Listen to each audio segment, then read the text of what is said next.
আসসালামু আলাইকুম প্রিয় ভাইস, আশা করি সকলে ভালো আছেন। আজকে আবার নতুন একটি টিউটোরিয়ালস ভিডিও নিয়ে হাজির। তো ভাইস, আজকে আমার ভিডিওর বিষয় মোটর পুড়া কয়েল কিভাবে সোলার থেকে বের করবেন, অর্থাৎ পুড়ে গেলে পরে কয়েল বাঁধার জন্য যে কয়েলগুলো বাতিল কয়েলগুলো ফাঁকায় বের করতে হয়, তো সেটা কিভাবে করবেন সেটা আজকে ভিডিওতে দেখাবো। তো ভাইস, তাহলে চলুন কিভাবে পুড়া কয়েলটা বের করি সেটা দেখুন।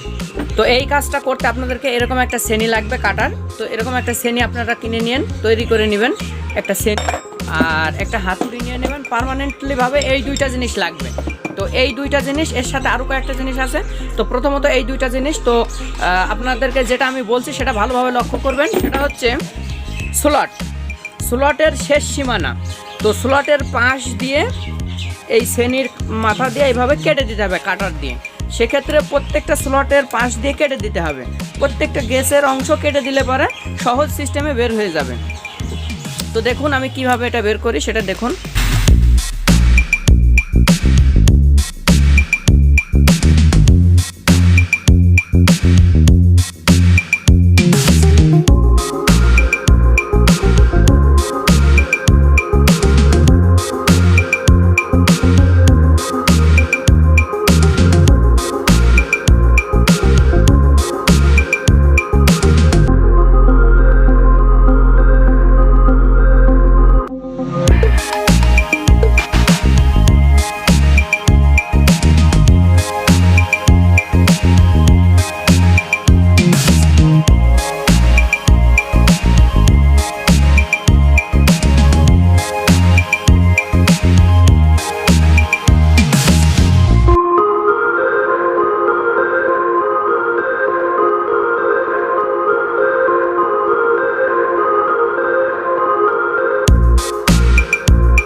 তো ভাইয়া দেখতে পাচ্ছেন, তো এই স্লটের পাশ দিয়ে এইভাবে আপনারা প্রথমত সমানভাবে কেটে নেবেন। দেখুন যেভাবে পাশ দিয়ে স্লটের পাশে কাটা, এভাবে একটা সাইড আমি যেভাবে কেটে দেখালাম এভাবে কেটে নেবেন। এরপর এই পাশে যখনই স্ক্রুড্রাইভার মাইনাস প্লাস যে কোনো জিনিস দিয়ে চাপ দিবেন তখনই কিন্তু উঠে চলে আসবে। তো সেটা কিভাবে উঠাবেন সেটা দেখুন।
ভিউয়ার্স দেখতে পাচ্ছেন স্লট থেকে তারগুলো বের করা কমপ্লিট, সম্পূর্ণ স্লটের তার বাইরে বের করা কমপ্লিট। তো আপনারা এইভাবে সম্পূর্ণ স্লটের তারটা বাইরে বের করে নেবেন, যেভাবে আমি যেটা দেখালাম এই সিস্টেমে বের করবেন, সেক্ষেত্রে কাজ করতে অনেক সুবিধা হবে আপনাদের।